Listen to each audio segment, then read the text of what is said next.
All right, here we go, ladies and gentlemen. The predictions and breakdowns for UFC Fight Night. Armin Tsarukyan versus Dan Hooker, which is taking place on Saturday, November the 22nd at 10 a.m. Eastern Standard Time. It is an early card. We are in Qatar, and we're going to start off with the early prelims and end with the main event. Let's get right into it, boys and girls, and let's not waste any more of your time. Marek Bujalo versus Denzel Freeman. We're going with Denzel Freeman. Denzel Freeman actually had a decent amateur career. It was short-lived, but he did actually fight Johnny Eblen. Went to a decision with him who, I rate Johnny Eblen very, very high. He was submitting and finishing a lot of guys early in his pro career. And when he was fighting an amateur, he still looked very dominant, still looked very good. Denzel Freeman was able to deal with that recently inside of his career. LFA knocks out Hugo Kunga, who was inside of the Contender Series against Rizvan Kunyev. He looks really good against Steven Asplund, who, again, another Contender Series guy.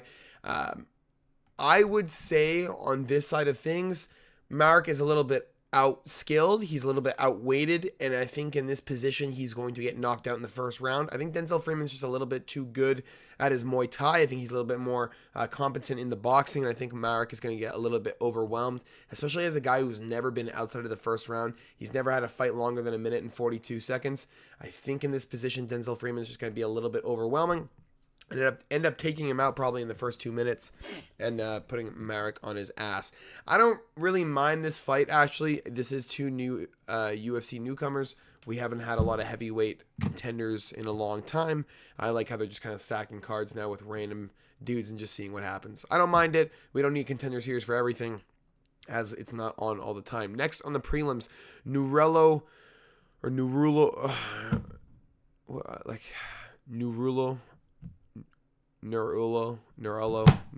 Aliyev, whatever. Aliyev versus these names are actually ridiculous. Shaquille O'Neal Rock. Okay, I think I'm gonna go with. Listen, if I'm being 100% honest, I'm probably gonna go with Shaq. Shaq in the first round has been looking really, really fucking dominant. He fights in Octagon. He fought in Contenders. He fought in Clan Wars, and he didn't look half bad. He fought in some really sketchy amateur organization, Malaysian Invasion, which is just no bueno in my opinion. I'm not gonna lie, his dominance in the first round is really, really threatening. Nurello hasn't really fought high level competition. Rafael Alves, yeah, sure. I just have a big picture in my head of him getting submitted in the first round. He doesn't really do too well with guys who put on a lot of grappling pressure. Joe Selecki had a little bit of success. Didn't really get off too much, though, because of his striking differential with him. Shaq here looks a little bit okay on the feet. Does have some problems with gassing out late. Does look like a pure grappler. But if he finds it early, I can see him submitting him. I'm going to go with under 2.5 rounds in this fight. I think prediction-wise, I don't know if you can really pick either of these guys. I'm going to probably go with just Shaq Rock, though. He doesn't really have a whole lot to lose here. Aliyev, trying to keep his fan base. And I think Rock here, if he gets his back, there's no way he's getting out of it. I haven't seen Norell really look that good on the ground. I'm going to go with Shaquille O'Neal Rock over there, or Shem to get it done inside distance. Again, that's a sketchy pick. I'd stay away from that fight. Next on the prelims, Ryan Loder versus Ismail Nurdeev. We're going with Ismail Nurdeev. I think Ryan Loder's a bit of a can. I think the fight against Asmat Bakoyev kind of proved that. I think his striking is just so terrible that if guys overload him, he doesn't really have a whole lot else to plan B on. Like he really focuses on the wrestling. If he can't get you down, he tries to just pity you with shots until he can force you against the cage. And he's okay with riding you against the cage. He doesn't have a problem with riding guys and forcing trips every so often, trying to get them down on the ground. Now, Nurdeev looked pretty bad in that regard against Jung Young Park. Couldn't really get anything off. Looked kind of shitty, but was able to get off some good striking early and a little bit later in the fight when Jung was a little bit gassed. Ryan Loder here, if he gets Nurdeev to the ground, he will probably end up finishing him either with an arm triangle or just with some ground and pound.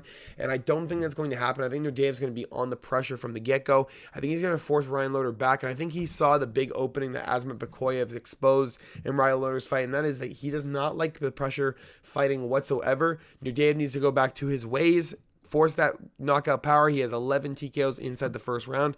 And I think he needs to just force the pressure all over Ryan Loder. Force him to back up immediately and just use superior boxing and superior striking to just your advantage. You need to get in there. You need to close the distance. He does have the range. He does have the frame. He is bigger, in my opinion, than Nurdayev. He's going to need to get in there and get it done early. Otherwise, Ryan Loder is going to really ride this out. I'm going to go with Ismail Nurdayev to win by knockout. I think he's just a little bit more competent in the striking. And I think Ryan Loder crumbles under pressure every single time. Next on the prelims, Bekzat Almakhan versus Alexandra Tuporia. I think I'm going to go with Bekzat Almakhan. Tuporia looked okay against Colby Thickness, and I liked Colby a lot. I thought he had a lot of good potential to be able to beat Tuporia. He couldn't get his grappling going. He was stuck in a war on the feet with Tuporia. And Almakhan is not a guy that's going to get stuck in a battle, but he will if he must. And I think he's a little bit more slick than Tuporia. I think Tuporia is good. He's not as good as his brother. He did show some really, really slick boxing techniques in the fight with Colby Thickness. But I think in this regard, Bekzat Almakhan coming off a knockout TKO of Brad Katona, he reads people really, really well. His fight IQ is very high. He finds the openings and he doesn't just force himself into situations that make himself uncomfortable. He really tries to find the picture-perfect shot, and he tries to get into more advantageous positions before he throws a strike. He doesn't try and let himself open to a counter strike, and that's a huge, huge, huge green flag for me. I'm going to go with Bekzat Almakhan. I think he should be a bigger favorite than he is right now as a pick'em, and I think a minus 115 is a steal for the pick if that's what you're betting on. I'm going to go with Bekzat Almakhan. A little bit bigger than Alexandra Tuporia, a little bit better with the frame. He's got some heavy, heavy hands, and I haven't seen Tuporia exactly knock out guys the exact same way. He's fought some fucking bums. He's fought some, 6 and 11, 1 and 11. Tap out to ground and pound. Get the fuck out of here. Almakhan is going to make him tap out, and it's going to be by TKO. Give me Almakhan all fucking day. A lot of people are taking Tuporia. I'm telling you, by fight time, this is probably going to be a favorite of Tuporia. Take the other side. Next on the prelims, you have, this is easy, Abdul Rahman Yakayev versus Rafael Sakaria. We're going with Yakayev to get it done inside distance, inside the first round. Rafael Sakaria in the last 3 fights has been knocked out standing. I guess he didn't get knocked out against Julius Walker, but Julius Walker really should have been able to knock him out. He has some really, really intense power, and he should have been able to display that against a guy like Rafael Sakaria. In this position, Yakayev is going to knock him out in the first round. There's not a whole lot else that Rafael can do about it. He looked terrible against Bukauskas. He looked terrible against Aslan, and every time he gets clipped against the cage, he kind of freezes up. He doesn't throw back particularly, and he kind of just lets himself get knocked out. It's happened twice. It's going to happen again. Give me Yakayev to win inside distance, and it's not even close. Rafael Sakaria is going to be out of the UFC after this point, and it's just a blessing in disguise that this guy's even got a job still. He weighs in at 203 pounds for light heavyweight, and this guy is just asking to get knocked the fuck out. He's got some real issues going on in his head, I think. Next on the prelims, we're going with we're losing our mind here. Next on the prelims, we have Alex Perez versus Asu Almabayev. We're going with Almabayev to get it done by submission or decision. I think Alex Perez here, after blowing his knee out against Tetsuo Taira, is in a bit of a pickle. We don't know how he's going to perform afterwards, and he's already had so many injuries throughout his career that really just don't allow him to fight whatsoever. He's had a lot of damage to his body. He's got a lot of surgeries, and I think Azu Almabayev here is just going to take advantage of the situation. There's a number 10 flyweight ranking on the spot, and I think Azu Almabayev is here to take over. I think he's looking to just get the easy win. I'm sure he took this fight because of what happened. The fact that he lost to Manel Cap is laughable at best.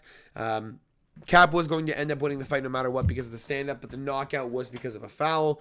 He's done that twice in a row, Bruno Silva and then Azu Almabayev. And we have Alex Perez here, who's just trying to get back inside the win column, beats Mateus Nicolau with a right hook, which, by the way, cost me $10,000 on a parlay. I had a $40 bet, and that's the only one I lost with. I had Bogdan by KO, Denise by KO, Karine Silva decision, David Onama moneyline, Uros Medic knockout round 1, Victor Henry to win by knockout, which, by the way, I almost lost. And I had Dontel Mays. I also had, what was the other one? Chris Padilla to win against James Alliantop. That was a really good fight. Regardless, I'm pissed off about that. Alex Perez sucks. I don't think he can even do it anymore. I think the injuries just are a little bit too overwhelming at this point. Give me Azu Almabayev to get it done. Like I said, submission or a decision. It's a really good position for Azu Almabayev. It's probably the best fight he could have at the flyweight right now. He needs a little bit more time to work on the grappling, but it is what it is. Next on the prelims, you have Saigid Izagakmeyev versus Nicholas Dalby. I like how I can say these names with the fucking start. Marek Blujo, or whatever the fuck his name is, still fucks me up. We're gonna go with probably Nicholas Dalby to get it done inside distance. Iza Gekmaev did end up fighting Carlston Harris earlier in his career. He does have 2 losses on his record, and one of them is to Carlston Harris by Darce. He got caught in the UAE Warriors fight card back in 2021. This is before Carlston Harris made his way to the UFC, and previous to that, that was his big win. That was the win that got him into the UFC, and this is a big testament to who Saigid is, because if he fights Nicholas Dalby here and he starts to gas out, similar to how it was with Carlston Harris, where he was just getting in scrambles that he should not have been in, Nicholas Dalby is almost 42 years of age. He's got really good cardio. He's got really good boxing. He's had a tough fight against Randy Brown recently. He did get knocked out cold. He did break his nose, though, so I would say that the nose caused most of the issues that he was having. He was gassed. He was already breathing really heavy. The right hook put him out because of that. Saigid here is not going to be dealing with a lot of giving up. He's going to be dealing with extreme adversity. I don't know if he's going to be able to do anything with that. I think he's going to be overpressured. I think he's going to be faulting at a lot of things. He doesn't really fight high-level competition. He fights a lot of guys that have lackluster competition on their records. They have a lot of good records, but they are lackluster whatsoever. I don't rate them quite highly. Jesus Christ, he has this guy too, eh? This guy's pretty nasty. Fucking A. Again, we're going to go with Nicholas Dalby. Too big of an underdog for me. A little bit of value on the pick as well, sitting at plus 280. I think it is Gekmaev. I think if you can get a knockout early, it would be impressive. But Dalby's a guy that doesn't get finished. He's a guy that really eats everything and continues pushing forward. I think Saigid, if he's going to be the first one to do it, it's going to take a lot to put Nicholas Dalby out. You're not going to take him down either. He will get back up consistently, and he will force the pressure back on you. Give me Nicholas Dalby all day. Next in the prelims, Luke Riley versus Bogdan Grad. We're going with Luke Riley. I believe he was a Cage Warriors champion, if I'm not mistaken. No, just really good in the Cage Warriors. Okay. Supposed to fight Kevin Vallejos. Let me tell you, he would have got butchered 100%. He would have got knocked out. He looks quite good on his feet, though. Looks like a solid boxer. Bogdan Grad has a bit of an issue with getting hit. He doesn't deal well in the stand-up too much, especially when guys are a little bit longer than him. He does have a problem with guys out-jabbing him, and he does have that issue of not being able to get his kicks off. Luke Riley here doesn't outrange him. He is kind of at a size disadvantage, though. Bogdan Grad a little bit heavier, a little bit broader, I believe, and the shoulders are quite hefty on Bogdan Grad. I think the wrestling pressure will come through and through with Bogdan Grad. I think he will be forcing pressure probably the whole time. He will probably try and take away everything Luke Riley has. When we get to the second and third round, though, you will see Bogdan Grad start to fade. That's kind of where Luke Riley starts to take over. He loves getting guys into those deep waters and just kind of finishing them and figuring them out. Bogdan Grad here, he is good value, but I think I'm going to take Luke Riley. I know I don't like Cage Warriors guys. I know I don't like Road to UFC guys, but I will take Luke Riley here. I think he has some good value, especially as a big favorite against Bogdan Grad, who showed that he just doesn't deal well in the stand-up when it's 100% stand-up. If Luke Riley can really push him off and keep him in the long and keep him out long and keep him into deep waters, we're going to have Bogdan Grad having some huge issues. Give me Luke Riley to get it done. Or maybe you just go inside distance for this fight. Again, inside distance. Bogdan Grad could find himself a knockout on Luke Riley who crumbles. Or, again, Luke Riley finds it on Bogdan Grad who will crumble in the later rounds. Next, to start off, again, by the way, this was, I always say this, and I'm going to say it one more time. That was the highlighted prelim of the evening as well. That is the fight before the main card. Now, the fight before and the first fight of the main card is meant for a finish. They want you to get into the fight card, and they want you to purchase the fight night. So look for Luke Riley and Bogdan Grad to have a banger of a fight. That fight will end inside distance, and it will end by knockout. Start off the main card, Kyoji Hiraguchi versus Tayyar Ulanbekov. We're going with Tayyar Ulanbekov. Kyoji is okay. He's fought in Risen, I believe it was. Yes, it was. He was the champ. He looks okay. He was in Bellator. Lost to Suja Repetis, which is a red flag right there. Lost to Pachi Mix, which is a fucking red flag right there. Lost to Kai Asakura in the first round in the first minute, which is a fucking red flag right there. Now you have Tayyar Ulanbekov, who's coming off a 4-fight win streak. Lost to Tim Elliott a couple years ago, but that's fine. Has finished Nate Maness and Cody Durden by choke. Clayton Carpenter and Azat Maxim both almost got submitted by him as well. You have Kyoji here, who's walking in to waters he is not comfortable in. He's going to be fighting a grappling game against a guy who can do it all. Taira Ulanbekov has nice kicks. He has okay jabs. He has really, really good wrestling and incredible submission game. Horiguchi here has a really, really good stand-up, has half-decent takedown defense, and that's about it. He's a risen fighter. He's more of a fun fighter. He's more of an explosive fighter. He's one of those guys that tries to get fans excited. Taira Ulanbekov is not here to be exciting. He is here to win, and he will win. He is not going to give up a level or a number 15 ranking on a guy like Horiguchi, who can barely fucking beat Patchy Mix and cannot beat Sergio Pettis. Give me Taira Ulanbekov to get it done inside distance. I just don't see Joji making it the distance. He's not a guy that looks all too impressive on the ground. If Taira gets him there, you have some fucking big issues. Super easy fight to come up. Or predict coming up. Waldo Cortez Acosta versus Shamil Gaziev. Gaziev, the blob, is not winning this fight. Waldo Cortez Acosta is just so much more evolved than what Shamil Gaziev is. Yeah, Gaziev has a lot of fucking issues, in my opinion. He's got okay stand-up, but he's got no cardio. He's very, very big for the weight class, and he's fighting Waldo Cortez Acosta, who fights like he's a fucking light heavyweight. He really does. He fights at range. He's got a really, really fast jab, really fast uppercut, and I could see Waldo Cortez Acosta knocking out Shamil Gaziev in this fight. He had a big problem with Jairzinho Rozenstruik, gave up in the 4th round because he said he couldn't see. The real reason was he was completely gassed, and he thought he had Rozenstruik hurt early in the fight, used all of his energy, and he had nothing left. Waldo Cortez Acosta will not give him any fucking distance whatsoever. He will be forcing pressure on this guy the whole time. Waldo Cortez Acosta is a really, really good heavyweight. Fought the best of the best already. Sergey Spivak, Sergey Pavlovich, Ante Delija, and he just knocked him out 2 weeks ago. Shamil Gaziev is getting knocked out, and I can see it happening very quickly. Give me Waldo Cortez Acosta and his steroided up asshole to get it done easily. Next on the main card, Jack Hermanson versus Medebek Orobai. We're going with Orobai to win inside distance. Jack Hermanson making the way down to 170 is not the move I thought he would make. This is not what you want to see after getting knocked out by Gregory Robocop Rodriguez. And you have Medebek Orobai, who is fucking dangerous as shit on the ground. Incredibly smart, incredibly high-level fight IQ. He's a lawyer outside of this in Kyrgyzstan. And now you want to fight him on a one-fight win streak. In my opinion, should be all-fight win streak, because I don't think he lost to Rebecca. And he's got 3 finishes inside the or 2 finishes inside the UFC. I don't see how he doesn't get a submission victory, in my opinion. I think Jack Hermanson is a little bit lackluster on the ground, if I'm being honest. I think at middleweight, he had an advantage over guys that just had nothing going on for their fucking ground game.